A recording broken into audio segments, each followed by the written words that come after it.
So we've looked at trig pretty much just between 0 and 90 degrees, but of course angles can be any size. So let's have a look. How do we handle angles of any size? So there's our number plane.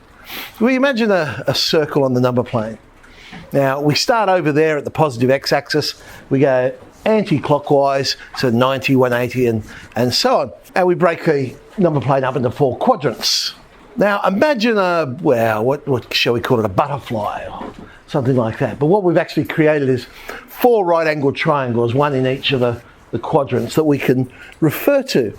And we're always interested in the acute angle that it makes with the x-axis. So we're going to the x-axis. So in quadrant 1, everything's normal because all the angles are between 0 and 90 degrees. Now in quadrant 2, the size of our angle, if we're starting over there at 0, will always be 180 minus the acute angle, whatever that turns out to be. Now, if we have a look at our triangle and think of it as a number plane, the sine ratio is opposite over hypotenuse. Now, the opposite would be the y value, which in that quadrant is positive. Over the hypotenuse, we always assume the hypotenuse is positive. So sine ends up being positive.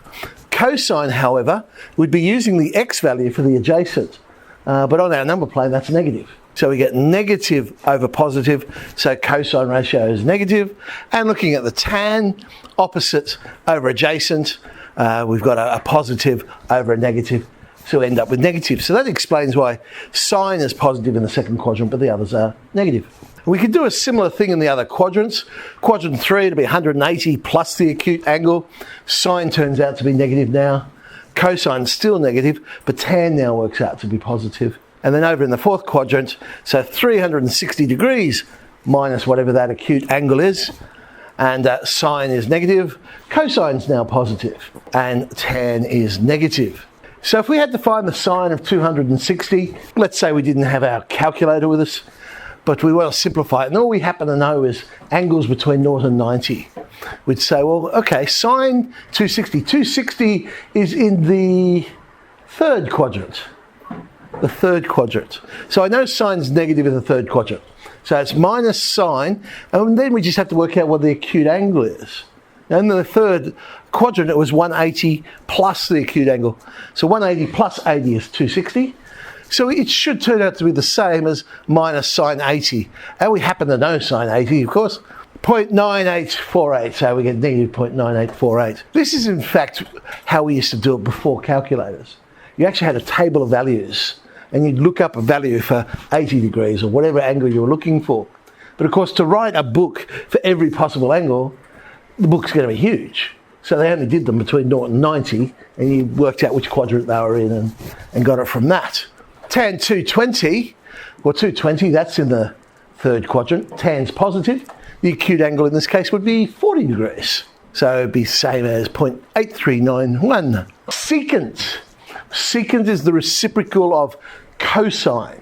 105 degrees, second quadrant. And in the second quadrant, cosine was negative. Therefore, when we turn it upside down, it's still going to be negative. So we get minus the secant. Second quadrant, 180 minus the acute angle. So minus the secant of 75 degrees. And plugging that one in, we get minus 3.8637. Cosine of 430. Well, once we get to 360, we start again. So all I've got to do is take off 360. 430 minus 360 is 70.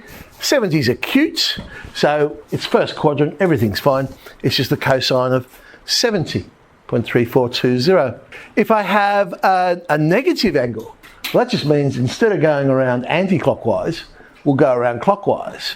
So if I'm going around clockwise 67 degrees, I'm actually in the fourth quadrant. And the angle we could work out, if I've gone 67 degrees clockwise, it would be the same as going anti-clockwise 293 degrees. However we choose to do it, but we get tan's negative, fourth quadrant. The acute angle, well, 67 obviously, because we've only gone around 67, and that turns out to be minus 2.3559. Now, of course, you have your calculators these days that you can do it with. But knowing how we got those is still important for when it comes to solving the equations. So we have something like this though. we've got to find the coordinates of P. We know it's lying on that circle. The radius of the circle is 5. I could create a right-angled triangle by dropping down a perpendicular from P. Now, x over 5 would be the cosine of 30 degrees. We know cosine 30 is one of our exact ratios. So when we go 5 times cos 30 was root 3 over 2 is correct. So we go 5 root 3 on 2. Now let's work out the y coordinate. Y over 5 would be the sine of 30. Sine of 30 is 1/2. Thank you. So we get 5 on 2. So the coordinates of P, 5 root 3 on 2, 5 on 2. Okay, but what happens if we land on a boundary? So we're not actually in one of the quadrants. We're on one of those coordinate axes. So 0, 90, 180 or 270. Well, what I do, the way I think about it, is I draw up this triangle. Now, the triangle is a fictitious triangle because I'm going to say that angle there is 0. Now, it's a right angle triangle, so therefore, because the angle sum of a triangle, the other one must be 90 then. The base is 1, but if you think about it, if that angle's 0, then how long is that vertical line? It must be 0, you haven't gone up any. And then the hypotenuse must be the same length as the base. So we end up with 0 for the height and 1 for the hypotenuse. Okay, now we can read off our triangle. Sine of 0 then, opposite over hypotenuse is 0, cosine of 0, adjacent over hypotenuse is 1, and tan opposite over adjacent, we get 0. Reading off 90 degrees, well, sine of 90 becomes 1, cos of 90 becomes 0, tan of 90 we get this 1 divided by 0 problem. Well, that's undefined. You can't divide 1 by 0, so you can't find the tan of 90 degrees. On the graph, you'd end up with an asymptote. 180 then. Well, 180, which quadrant am I in? Well, I'm not in a quadrant, I'm on the boundary. So pick it. Do you want the second quadrant or the third quadrant? Go on, you get to pick. Second, let's say we're in the second quadrant. Sine of 180, if we're in the second quadrant, we'd be saying it's 180 minus the acute angle. Oh, so the acute angle would be 0, so it'll be the same as the sine of 0. Cosine, well in the second quadrant, cosine's negative. And it would be the same as the cosine of 0, so negative 1. And tan would also then turn out to be 0.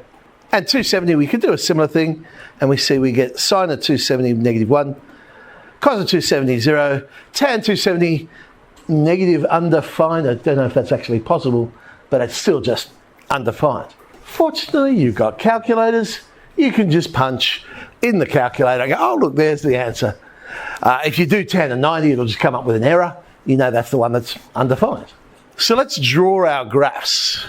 When I'm drawing a trig graph, I'll draw the boundary values in first. So the key is plot the boundary values. So let me draw it over here. So if I was going to draw sine x, so I'd mark off the boundary values. And the boundary values are every 90 degrees. All right, first point I plot then is 0. Sine of 0 was, so we plot in 0. Sine of 90, 1. So let's plot that one in. We'll say 1's there. Okay, once I've got those established, because it's a nice continuous graph, I know the curve goes up and down, up and down, up and down. I can just plot the points. So I must go down to 180, down to -1, up back to 360, and so on and so on. And then going back the other way, I must go down to -1, up to 0, and so on and so on. There we go. We get our sine graph. Interesting things we want to know about the sine graph. Okay, we can see domain and range straight away by looking at the graph. Domain would be all real x. There are no breaks in there. Range, we're going between -1 and 1. So y is in between -1 and 1. Trig graphs have a thing called period. And so the period is how long does it take for the curve to start repeating and making the same shape. But it's got to be repeating in the same direction. So it would be tempting to say, oh, it's 180 degrees because it only took me 180 degrees to get back to 0. But I started off going up, at 180 degrees I'm going down. So it's not until I get to 360 that I'm going up again. So the period's 360. We can see the symmetry there. It has rotational symmetry. So therefore it's an odd function. So it's an odd function. That can be handy because we know then that the sine of negative x will always be the negative of sine x. All right, well, cosine function. It's the complement of sine. So the cosine of x would be the same as the sine of 90 minus x. So what we're expecting to see here is a shift of 90 degrees plus also a reflection because we've got minus x. They should be very similar graphs, and indeed they are. So let's draw those. Same axes, cosine of 0, 1. So we plot up here at 1, then 90, and now we can just complete the cycle. We're going up and down, up and down. So 180 is down to -1, then back to 0, back up to 1, and so on and so on. There we go.